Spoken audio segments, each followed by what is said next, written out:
오늘 말씀은 요한복음 3장 1절에서 8절 말씀을 함께 보도록 하겠습니다.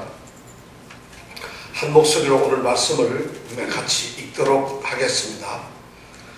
바리새인 중에 니고데모라 하는 사람이 있으니 유대인의 관원이라. 그가 밤에 예수께 와서 가로되 라비여, 우리가 당신은 하나님께로서 오신 선생인 줄 아나이다. 하나님이 함께 하시지 아니하시면 당신의 행하시는 이 표적을 아무라도 할 수 없음이니이다. 예수께서 대답하여 가라사대 진실로 진실로 내게 이르노니 사람이 거듭나지 아니하면 하나님 나라를 볼 수 없느니라. 니고데모가 가로되 사람이 늙으면 어떻게 날 수 있었나이까? 두 번째 모태에 들어갔다가 날 수 있었나이까? 예수께서 대답하시되 진실로 진실로 내게 이르노니 사람이 물과 성령으로 나지 아니하면 하나님 나라에 들어갈 수 없느니라. 육으로 난 것은 육이요 성령으로 난 것은 영이니 내가 내게 거듭나야 하겠다 하는 말을 기이 여기지 말라. 바람이 임의로 불매 내가 그 소리를 들어도 어디서 오며 어디로 가는지 알지 못하나니 성령으로 난 사람은 다 이러하니라. 아멘. 너무 유명한 말씀이고 잘 알려진 말씀입니다. 오늘 이 말씀을 가지고 우리가 거듭나지 아니하면 하는 제목으로 첫 번째 시간을 여러분들과 함께 나누길 원합니다. 지난주까지 우리는 예수님께서 갈릴리 가나에서 물로 포도주를 만드신 기적적인 표적에 대해서, 또 그리고 예루살렘에서 성전을 정화시킨 그런 예언적인 표적을 우리가 보았습니다. 그리고 그 표적을 통해서 나타났던 사실이 그리스도는 메시아이시다는 그 사실과, 또 옛 세대가 지나가고 새로운 세대가 이루어졌는데 그 세대는 바로 메시아 예수를 통해서 이루어질 것이고, 그 새로운 세대를 따르기를 원하는 사람들은 마땅히 절대적인 메시아의 요구를 따라야 한다는 것을 우리가 함께 나누었습니다. 오늘 요한복음 3장 1절 이하의 말씀은 한밤중에 일어난 한 사건을 기록하고 있습니다. 어떤 한 유명한, 당대 아주 유명한 유대인이 예수님을 찾아왔고 대화를 통해서, 특히 그가 질문을 하고 예수님이 대답을 함으로써 그러한 어떤 패턴을 통해서 예수님께서는 복음이 무엇인가를 강화하셨습니다. 사람들이 알아야 할 복음이 무엇인가를 예수님께서는 말씀을 해주셨습니다. 예수님이 하신 이 강화의 목적이 무엇이었느냐? 그 강화의 가장 핵심적인 내용은 이것입니다. 누가 하나님의 나라를 볼 수 있을 것인가? 누가 하나님의 나라를 들어갈 수 있는가 하는 문제였습니다. 바로 거기에 대한 대답을 우리 예수님께서는 던지고 계십니다. 오늘 말씀에 보니까 니고데모라 하는 사람이 있었습니다.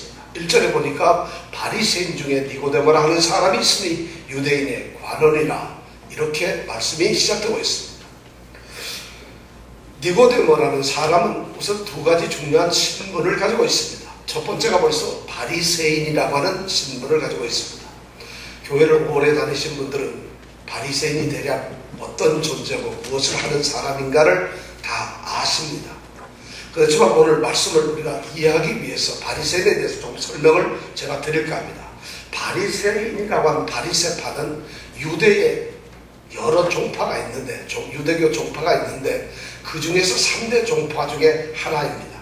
당시에는 사두개파라고 하는 성전을 관리하는 소위 정치적인 종교주의자가 있었고, 에세네파라고 하는 개인적인 은둔 수도사들, 그런 사람들의 어떤 파가 있었습니다. 또 어떤 사람들은 열심당원이라고 해서 정치적인 해방을 추구하는 사람들도 있었습니다. 그런데 이 바리새인 파들은 신약시대에 가장 큰 세력을 가지고 있었고, 그리고 이 사람들은 백성들로부터 가장 존경을 받고 있었던 사람들이었으며 백성들에게 가장 큰 영향을 가지고 있었던 사람들입니다. 이 바리새인이라고 하는, 이 바리새라는 말은 분리된 사람, 이렇게 분리가 된 사람이라고 하는 말 뜻을 가지고 있습니다. 이 말은 사람들로부터 분리되었다는 이런 의미로서 사용되는 것이 아니라 율법에 있는 범하지 말아야 될 것, 더러운 것들로부터, 깨끗이 아니한 것들로부터 분리된 사람들이란 이런 뜻입니다. 그러니까 도덕적으로, 율법적으로 이 사람들은 굉장히 깨끗한 사람들이에요.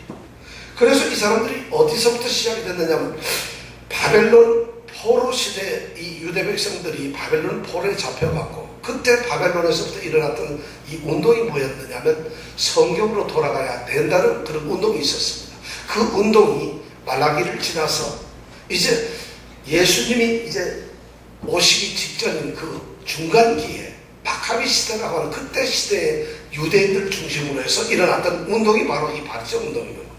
이 바리새 운동이라고 하는 건데 그래서 이 사람들은 율법을 연구하고 그리고 율법을 지키고 율법을 가르치고 하는 이런 일을 주도했어요. 여기에 소속된 사람들은 어떤 사람들이냐? 율법을 가장 연구 많이 했던 그런 서기관들, 그 다음에 성전에서 소위 제사에 참여하지 못하고 제사에 소외되었던 그런 제사장들, 그리고 율법대로 한번 살아보려고 마음에 결단을 했던 유대인들 중에서 중산층에 속하는 아주 의식이 끼어있는 사람들, 이런 사람들이 보통 바리새파에 들어가서 바리새인들이 되었습니다. 이 사람들은 성전 생활을 중심으로 하는 것이 아니라 지역마다 놓여있는 이 회당을 중심으로 그들의 신앙생활을 했던 사람들이었습니다. 그들은 율법을 알고 율법을 지키고 특별히 레위기 11장에 나오는 그 청결의식에 대해서 아주 각별한 관심을 가지고 이 정결의식을 지켰던, 그리고 장로들이 유전했던 그 장로의 유전을 아주 중요하게 생각했던 사람들이었습니다. 이 사람들은 천사나 영의 존재를 믿었던 아주 보수 있는 사람들이고, 그리고 그들은 부활까지 믿었던 아주 충실한 그런 믿음의 사람들이었습니다. 그뿐만 아니라 이 사람들은 종교적으로 민족적으로 헬라 문화에 대한 굉장히 거부감을 가지고 있었고 그것을 적대시했습니다. 그런데도 이들의 신앙을 가만히 들여다보면 형식과 외식에 치우친 면이 많았고, 그러다 보니까 이 사람들은 세리나 죄인들하고 어울리질 않았습니다. 그리고 구제에 아주 힘을 썼고 기도하고 금식하는 일을 굉장히 열심히 했습니다. 예수님 당시에 이런 바리새인으로 불리우는 사람들이 한 6천여 명이 있었던 것입니다. 바리새인이 되기 위해서 여러분 그냥 쉽게 나 바리새인 됩니다 하면 되는 것이 아니라 3명의 바리새인들이 증인을 세워야 하고 그 증인 앞에서 그 사람이 바리새인이 되겠다고 서약을 해야 합니다.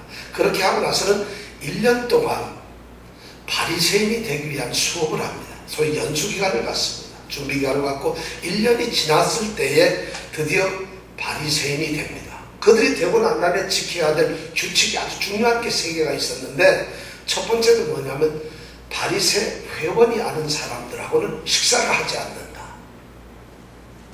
두 번째는 바리새 이 회원이 아닌 제사장들에게는 11조를 바치지 않는다. 그리고 세 번째는 일주일에 2번씩 월요일과 목요일은 반드시 금식을 한다. 이것이 바로 바리새인들의 규칙이었습니다.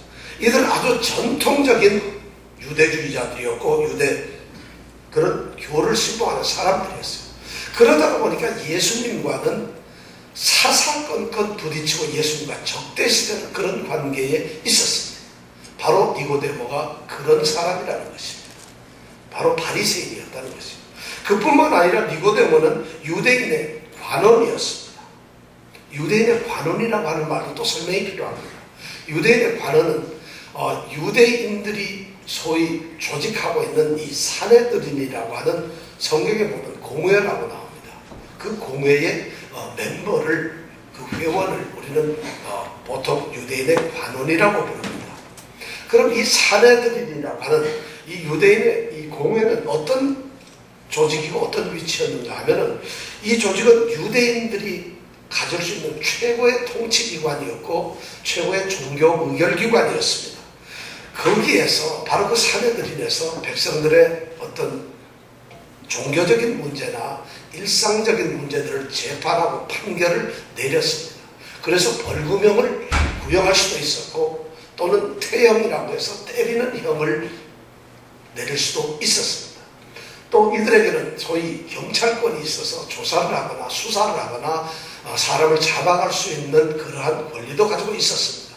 이러한 막강한 권력을 가지고 있는 이 사내들인이라고 하는 그런 최고 이 조직이 거기에 회장은 누구였는가 하면, 의장은 소위 말하는 그 당시에 대제사장이 의장을 했고, 거기에 구성된 멤버들은 제사장들, 그리고 백성들의 대표가 되는 장로들, 그리고 서기관들이 주로 거기에 참여를 했습니다. 그래서 구성은 71명으로 구성이 되어 있었습니다. 이 사람들은 최고의 의결기관으로서, 최고의 결정기관으로서 입법, 사법, 행정의 모든 권한을 가지고 있는 말 그대로 유대인들의 최고의 그런 권력기관이었습니다. 니고데모가 바로 그 권력기관의 멤버라는 것입니다. 그러니까 니고데모, 오늘 이 밤중에 찾아온 니고데모는 종교적으로는 가장 정통파 교인이었고, 정치적으로는 최고의 막강한 실력을 가지고 있는 권력자였던 것입니다. 그 사람이 바로 오늘 밤에 이 니고데모가 예수님을 찾아왔던 것입니다. 요한복음 3장 1절은 우리 성경에는 보면 바리새인이라는, 이렇게 바리새인이라고 먼저 말이 나오는데, 원어에 보면은 그런데 이 말이 먼저 나옵니다. 그런데 바리새인하는 니고데모라는 유대인, 이렇게 말이 나오고 있어요. 이 그런데라는 말이 사용되는 것은 앞에 부분인 2장과 연결이 되는 그런 말씀이라고 하는 뜻을 우리에게 이야기해 주고 있어요. 바로 이 앞에 말씀은 어떤 것이었느냐, 2장에 보면 예수님께서 예루살렘에서 예루살렘 성전을 깨끗게 하신 그 정화 사건이 기록이 되어 있습니다. 특별히 그 사건 이후에 2장 23절에서 25절에 보면 예수님께서 기록한, 요한이 기록한 놀라운 사건을 기록해 놓고 있는데, 그게 뭐냐면은 예수님께서 예루살렘에서 이 행하신 표적을 많은 사람들이 보고, 그 표적을 보고 예수를 믿었다는 것입니다. 예수의 이름을 믿었다는 것입니다. 그런데 그 많은 표적을 보고 예수의 이름을 믿었던 그 사람들을 예수님은 신뢰하지 않았다는 것입니다. 인정하지 않았다는 것입니다. 그들이 표적을 보고 예수를 믿었기 때문에 예수님은 그들을 인정하거나 믿지 않았어요. 왜 그랬느냐 하면 예수님께서는 사람에 대해서 너무 잘 아시는 조물주이시잖아요. 그리고 사람의 중심을 꿰뚫어 보시는 그런 분이었기 때문에 사람의 이 본성이나 심성이나 이 사고방식을 너무 잘 알고 계셔서 그들을 믿지 않았어요. 바로 그러한 상황에서 오늘 니고데모라고 하는 사람이, 바리새인인 이 니고데모라는 사람이 그 표적을 보고, 예수님의 표적을 보고 예수를 믿기로 결단을 하는 그런 것 같은 사람들 중에서 대표적으로 오늘 밤에 상징적으로 이 예수님을 찾아온 사람이 바로 니고데모라고 하는 사람입니다. 그가 밤에 예수님을 찾아왔습니다. 밤에 온 이유가 있습니다. 예수님의 표적을 보고 예수님에 대한 호기심과 예수님을 알고자 하는 충동이 생겼습니다. 그리고 예수님과 한번 대화를 나누면서 그분이 어떤 존재인가를 알고 싶었고 확인하고 싶었습니다. 그리고 어쩌면 그는 예수님과 좀 더 많은 대화를 나눔으로써 예수님이 자신에게 전해줄 어떤 새로운 이야기들을, 말씀을 듣고 싶었을지도 모르겠습니다. 그럼에도 불구하고 그는 자신의 위치 때문에 두려움이 있었어요. 그래서 자신을 비밀로 유지하고 싶었던 것입니다. 왜냐하면 혹시 예수님을 만나면은 예수님께서 낮에 행하셨던 그 성전을 향한 도전 행위 때문에 성전 당국자들이 자기가 예수님을 만났다는 것을, 그 사실을 알게 되면은 자기에게 어떤 불이익이 있을 것이라는 생각을 할 수밖에 없었다는 것입니다. 이 니고데모라고 하는 사람은 바로 이 표적에 근거해서 결코 충분하지 아니한 불충분한 그런 믿음을 소유한 사람이었습니다. 이 사람은 그리스도에 대한 사랑보다도 오히려 이 회당에 대한 두려움이 더 컸던, 그래서 그 두려움 때문에 자신을 드러내놓고 싶지 않았던 소위 숨어있는 비밀신자였습니다. 자기를 감추는 은닉한, 무리 중에 숨어있기를 원하는 그런 자기를 감추는 숨어있는 그런 신자였다는 것입니다. 자신의 화려한 지위나 자신의 화려한 어떤 경력, 명예, 그리고 자기가 소유하고 있는 것 때문에, 그 모든 것 때문에 그는 할 수 수 없이 밤에 몰래 예수님을 만날 수밖에 없었어요. 이 니고데모는 바로 밤에 속한 그러한 사람이었습니다. 그 사람이 예수님을 찾아왔습니다. 예수님께 첫 번째 질문을 던집니다. 아주 겸손하며 예수님을 존경하는 그런 질문을 먼저 던집니다. 그가 한 말이 2절에 나옵니다. 라비요, 우리가 당신은 하나님께로 오신 선생인 줄 압니다. 하나님께서 당신과 함께 하지 아니하면 당신이 이 행하는 표적을 어떤 사람이 할 수 있겠습니까? 당신은 분명 하나님의 사람입니다. 라고 이 사람이 이야기를 합니다. 이 고백이 엄청난 고백입니다. 이제 30 정도 된 그 한 젊은이를 랍비라고 불러요. 랍비는 유대 정통교에서 40세 이상의 좀 연장자가 율법에 정통하고 율법을 잘 가르치는 교사를 랍비라고 칭하는데 아주 최고의 존칭을 부릅니다. 존칭으로 호칭을 합니다. 그러면서 우리가 당신하고 우리라고 하는 표현을 써요. 저는 당신을 이렇게 하지 않고 우리가 당신을, 우리라고 쓰는 말은 뭘까요? 자신은 어떤 무리 속, 어떤 그룹 속을 소속되어 있는 사람으로서 여러 번 얘기도 했고 그들과 같은 의견을 가지고 있는 사람들이라는 거예요. 그 중에 자기가 대표로 지금 여기에 와 있다는 것을 온전히 드러내놓고 있다는 것이에요. 우리는 그러면서 뭐냐면 당신을, 예수님을 하나님께로서 오신 선생이라고 이야기를 합니다. 바로 하나님께서 보내주신, 하나님께서 이 땅에 보내신 선지자와 같은 존재라고 말을 하고 있는 것입니다. 왜냐? 하시는 행위를 보니까, 표적을 보니까 이건 하나님이 함께 하시지 않으면 있을 수 없는 행위를 당신이 하고 있기 때문에 이건 분명히 하나님과 함께 하시는 하나님이 보내신 사람이라는 것입니다. 나는 바리새인의 정통된 사람으로서 이제 내가 가장 율법도 알고 하나님의 나라를 잘 아는데 그러한 내가 당신을 판단해 보니까 당신은 틀림없는 하나님께로 온 사람이라고 해서 내가 인정합니다 하는 그런 고백이었습니다. 자기는 그런 예수님에 대한 영적 기원을, 신적인 기원을 분명히 구분해낼 수 있는 어떤 그런 영적 통찰력을 가지고 있다는 것을 지금 말을 하고 있는 것입니다. 그 말씀에 대해서, 그 말에 대해서 3절에 보니까 예수님께서 대답을 하셨습니다. 그런데 예수님의 대답은 너무 뜻밖의 예상 밖의 대답이었어요.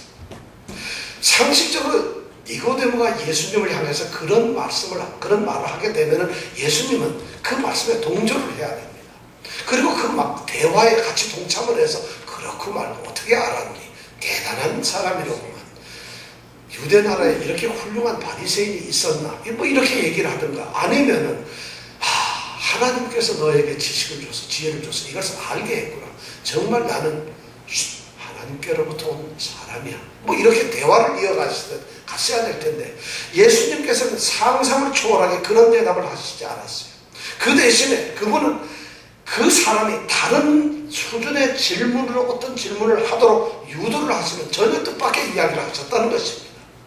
이 니고데모라고 하는 사람은 지금 예수님을 만나서 가지고 있었던 관심이 뭐였는가 하면 예수님이 행하신 표적과 그 표적이 하나님께서 이루셨다는 그 증거에 대한 것을 관심을 가지고 있었어요. 이 니고데모는 예수님이 어떤 존재인지, 이 사람이 도대체 어떤 신분인가 하는 그 존재에 대한 관심이 있었습니다. 그것이 예수를 찾아온 유일한 관심이었습니다. 그런데 예수님은 그러한 관심을 가진 이 니고데모에게 어떤 사람과 하나님과의 관계성을 오히려 예수님께서 관심을 가지고 계셨다는 것입니다. 그 사람이 하나님과 어떤 관계이어야 하는가, 그것이 더 중요하다고 예수님은 니고데모에게 지금 말씀을 하고 있는 것입니다.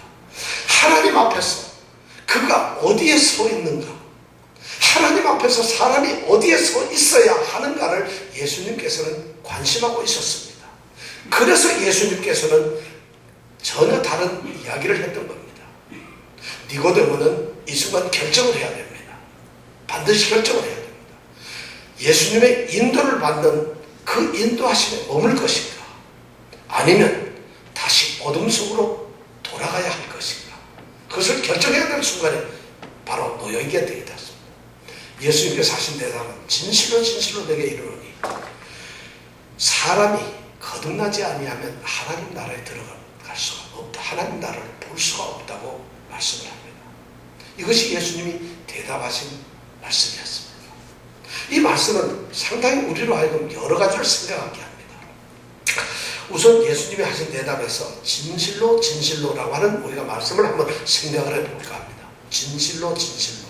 이 말은 헬라어로는 아멘, 아멘 이런 말입니다. 진실로 진실로라고 하는 말은 아멘, 아멘입니다.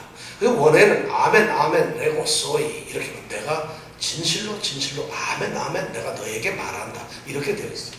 이 아멘, 아멘이라고 말을 이렇게 하면서 예수님께서 말씀을 해요. 그래서 우리 번역에 진실로 진실로 너에게 말하노니 이렇게 하는데 이것을 차라리 번역을 안 하고 아멘, 아멘 하고 내가 너에게 말한다 이랬으면 좀 나을 뻔했어요. 당시 유대인들은 하나님의 말씀을 듣거나 기도를 하게 되면은 그 말씀이나 기도에 대해서 그 말씀이 진실합니다. 그리고 신실합니다. 저는 그 말씀을 믿습니다. 순종합니다. 하는 의미로 아멘 하고 대답을 했습니다. 그렇게 독창을 했습니다. 그런데 예수님은 이 아멘을 먼저 사용을 하십니다. 그것도 두 번씩이나 아멘, 아멘. 왜 그랬었을까요? 예수님께서 이것이 아멘이라고 하는 말씀을 사용하는 예수님의 독창적인 이 사용법인데 왜 이렇게 하셨느냐면 예수님께서 지금 선포하시는 말씀이 예수님께서 지금 들려주는 그 말씀이 아멘이 된다는 것이 진실이라는 것이고 신실하다는 것이 다시 말씀드리면 이제부터 내가 하는 말은 너는 반드시 아멘을 할 수밖에 없는 하나님께서 내게 계시하는 하나님의 계시가 담겨있는 이것은 권위가 있는 말씀이라는 것을 선언하시는 거예요.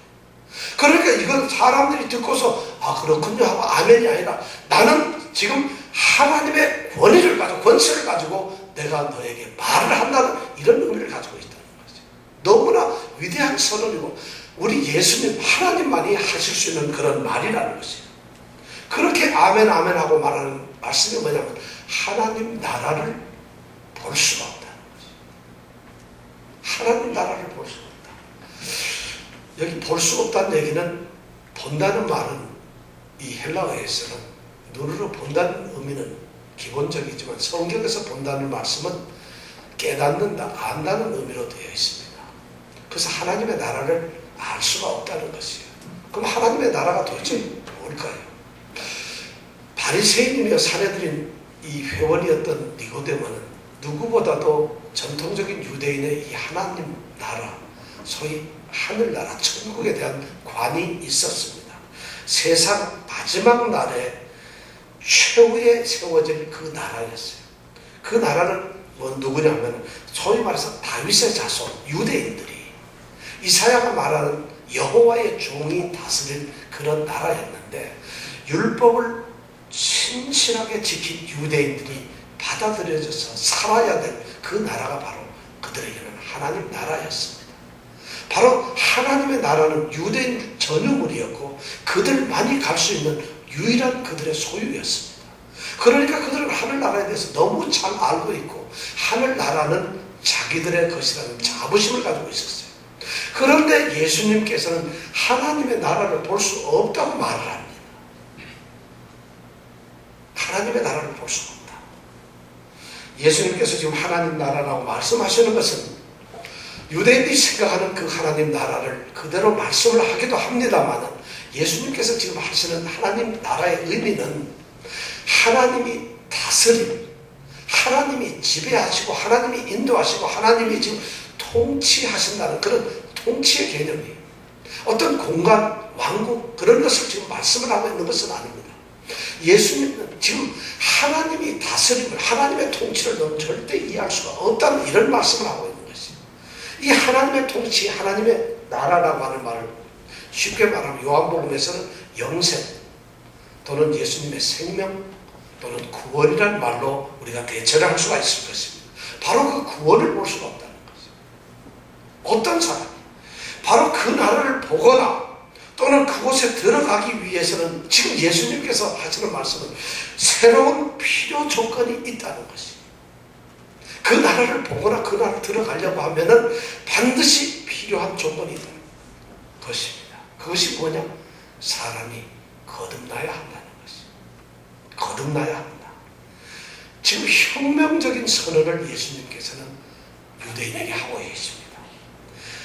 유대인들이 생각했던 하나님의 나라는 국가적이었고 민족적이었고 그런 것이었어요.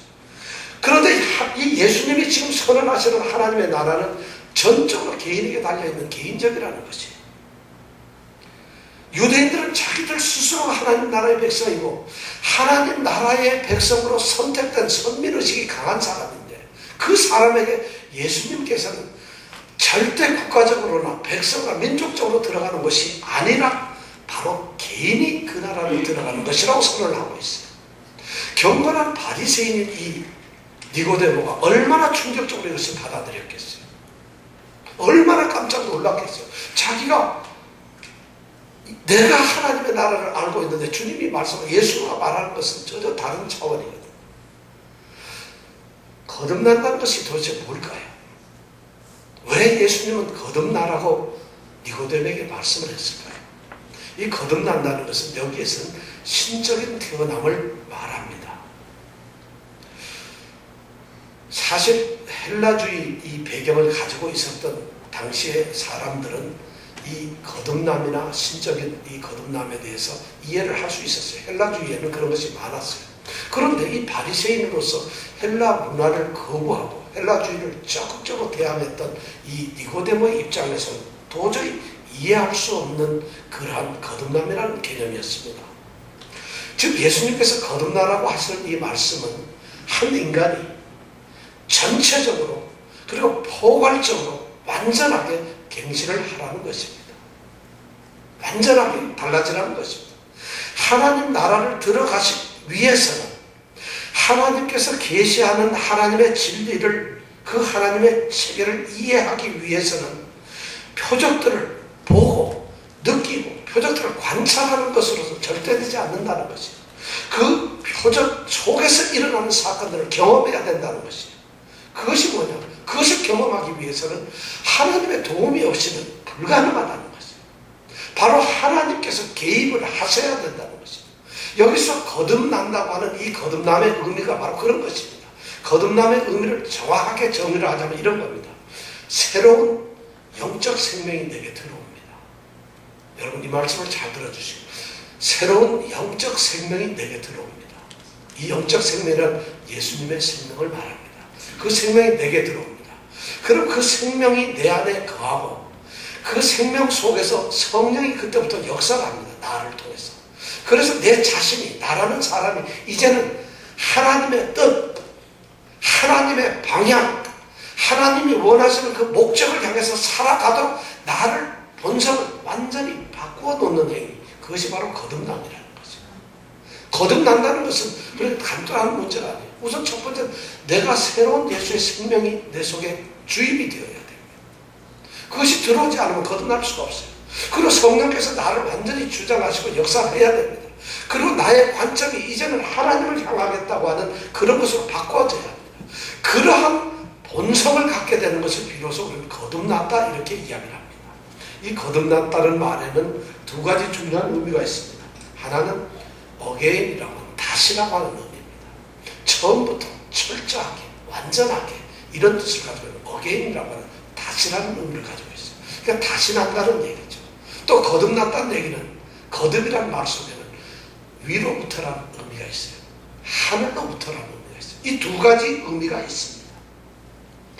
그래서 위로부터 와서 다시 철저하게 태어나는 그것이 바로 거듭남이라는 거죠. 그러니까 이 거듭남은 하나님께서 하시는 일이라는 것이죠. 이제 사람이 있는데 그 사람을 향해서 위로부터 하나님께서 개입을 하셔서 그를 깨뜨려버립니다. 완전히 파괴해버립니다. 그를 해체해버리고 그를 갖다 없애버리고 그에게서 새로운 것을 창조하시고 건설하는 것이죠. 새로운 생명을 만들어주시고 새로운 피조물로서 그를 창조해내는 것, 이것이 바로 거듭남이라는 것이죠. 이 거듭남이 없으면은 하나님 나라를 볼 수가 없다는 것이죠. 우리 인간의 문제는 말이죠.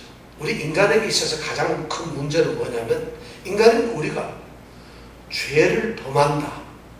죄를 범한다는 데 있질 않아요. 인간의 가장 큰 고통은 우리가 죄를 범한다는 것이 아닙니다. 뭐냐면 인간은 죄의 상태에 있다는 것이 더 고통스러운 것이에요. 우리가 죄의 상태에 있지 않다면 우리는 죄를 범할 수가 없어요. 그런데 우리가 선한 상태, 죄의 상태에 있지 않으면서 죄를 범할 수는 없다는 것이죠. 그런데 죄를 범하는 것은 죄의 상태에 있기 때문에 어쩔 수 없이 나오는 거죠. 그걸 해결할 방법이 없는 거예요. 그래서 근본적으로 인간의 변화가 가장 중요한 것은 죄의 상태에서 벗어나는 것이에요. 그 죄의 상태에서 벗어나는 것이 뭐냐? 바로 거듭남이라는 것입니다. 지금 그 얘기를 예수님께서 하고 있어요. 죄의 상태에서 새롭게 태어나야 한다. 새롭게 생명을 가져야 한다는 것이.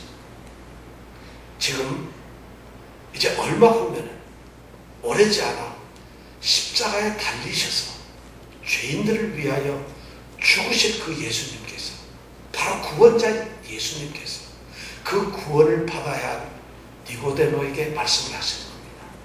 내가 거듭나야 한다는 거죠. 거듭나지 않으면 안 된다는 것이에요. 우리가 어떤 신앙의 체계를 가지고 있거나 삶의 어떤 가치 체계가 아주 안정되게 철저하게 가지고 있는 그런 사람들은 영적인 수용성이 좀 약합니다. 내가 가지고 있는 이 가치관, 내가 가지고 있는 이 신앙관이 너무 확고하기 때문에 우리는 어떤 영적인 어떤 새로운 수용성을 갖기가 한계가 있습니다. 내가 지금 상태 속에서 안정을 누리고 만족을 하기 때문에 그것을 느끼면 느낄수록 새로운 말씀에 대한 도전 또는 하나님께로부터 오는 변화에 대한 그 변화를 일으킨 그 말씀을 받아들이기가 쉽지 않습니다. 바로 이 니고데모처럼 종교적 전통에 붙잡혀서 그 전통을 지키고 하려는 이런 사람에게는 영적인 갱신이 너무 어렵습니다. 니고데모에게 문제는 지식의 결여가 아닙니다. 그가 모르는 것이, 알지 못한다는 것이 그에게는 문제가 아닙니다. 그의 종교 지식은, 그가 알고 있는 지식은 그 자신을 아주 굳게 붙잡고 있었어요. 종교 지식은 바로 그를 지키는 아주 굳센 방패였습니다. 방패가 될 수 있어요. 그런데 때로는 그 지식이 나로 하여금 참된 영적 변화를 전혀 볼 수 없고 받아들일 수 없도록 우리를 붙들어 놓습니다. 이것이 지금 니고데모에게 가장 심각한 문제입니다. 오늘날에 바로 이 기독교라고 하는 교회 안에서 이 니고데모 신드롬에 걸려있는 환자 교인들이 너무 많습니다. 이 니고데모 증후군에 걸려있는 성도들이 너무 많다는 것이에요. 실제로 제가 이 말씀을 드리는 이유가 우리가 성도로서 신앙생활을 하지만 예수에 대해서 말은 할 수 있어요. 얼마든지 말도 하고 예수에 대해서 아주 조절거리고 몇 시간씩 예수를 증거하고 얘기를 할 수 있지만 그는 예수를 경험하지 못하고 있는 그런 환자들이 많습니다. 예를 들면 이런 거죠. 포도주에 대해서 모든 것을 다 알고 있어요. 그러나 그 맛을 보지 못한 사람, 그런 사람들이 있다는 거죠. 정확한 내용에 대해서는 아주 철저하게 너무 잘 아는 지식을 가지고 있지만 변화를 일으키는 영적인 그런 경험은 전혀 해보지 못한 사람, 그런 사람들이 있다는 거죠. 신앙으로 오인될 수 있는, 신앙이 있다고 잘못 판단될 수 있는 그런 종교적인 열심과 종교적인 행위에는 미치도록 열심히 빠지면서도 정작 예수님을 누리지 못하는 사람들이 있다는 것입니다. 이 니고데모는 바로 그런 사람이었어요. 종교에 붙들려 있어요. 종교의 직분을 가지고 있기 때문에, 내가 종교적인 어떤 행위를 하기 때문에, 내가 종교적으로 이러이러한 신앙생활을 하기 때문에, 내가 대형 큰 교회의 목사기 때문에, 내가 아주 세계에서 제일 큰 교회를 다니고 있는 성도기 때문에, 내가 50년, 60년을 성도 생활을 했고 나는 4대 집안의 성도로서 태어난 그런 소위 믿는 집안 가정에서 태어났기 때문에, 이런 것 때문에 우리는 우리의 신앙의 모습에 때로는 걸림돌이 될 수가 있어요. 오늘 니고데모는 바로 그러한 사람이었어요. 그렇기 때문에 그는 밤에 찾아올 수밖에 없었어요. 예수님은 그 모든 현상을 한눈에 보시고 그것이 해결될 수 있는 유일한 방법은 하나라는 것입니다. 니고데모야, 거듭나지 아니하면 내가 하나님의 나라를 들어갈 수가 없단다. 바로 예수님이 하셨던 말씀은 그것입니다. 오늘 우리에게도 예수님은 말씀하십니다. 거듭나야 합니다. 여러분, 우리는 거듭나야 합니다. 제가 이 말씀을 드리는 것은 쉬운 이야기가 아닙니다. 여러분, 거듭나야 합니다. 우리는 신앙이 습관이 되어버렸어요. 신앙이 어떤 종교화되어서 껍데기만 남아있어요.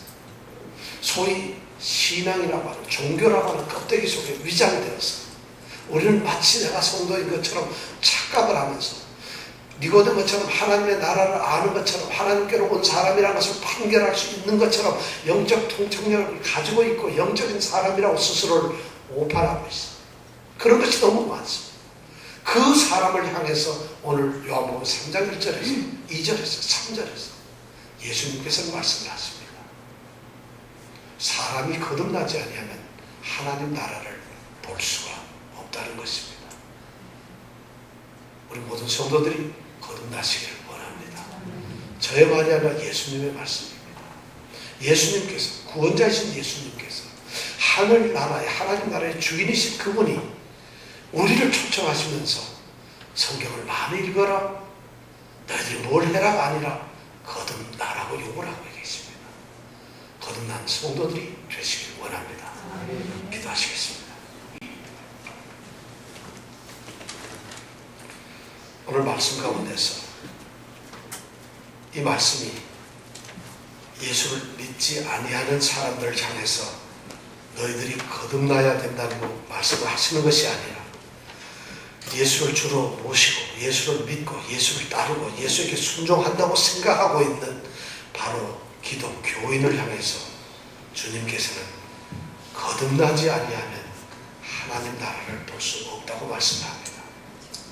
우리는 이 거듭남의 비밀을 잃어버리고 잊어버리고 살았습니다. 오늘 주님께서 니고데모라고 하는 한 전통적 종교인을 통해서, 전통적 종교, 습관적 종교에서 이제 깨뜨려져서 새롭게 영생의 참맛을 누리며 예수님과 동행하는 귀한 삶을 알게 하기 위해서 거듭나기를 명령하고 있습니다. 사랑하는 성도 여러분, 거듭나야 합니다. 여러분의 자리가 어디입니까? 여러분들 도대체 자신의 위치를 어디에다가 자리매김하고 있습니까? 우리 주님께서 니고데모 같은 사람에게, 철저한 그런 전통주의자에게도 거듭나야 된다고 말씀했다면 우리는 이 말씀 앞에 고개를 숙일 수밖에 없습니다. 주님, 우리를 거듭나게 하시옵소서. 성령께서 우리를 붙들어 주셔서 우리가 하나님의 사람으로 거듭나게 하여 주시옵소서. 예수님 이름으로 기도드렸습니다.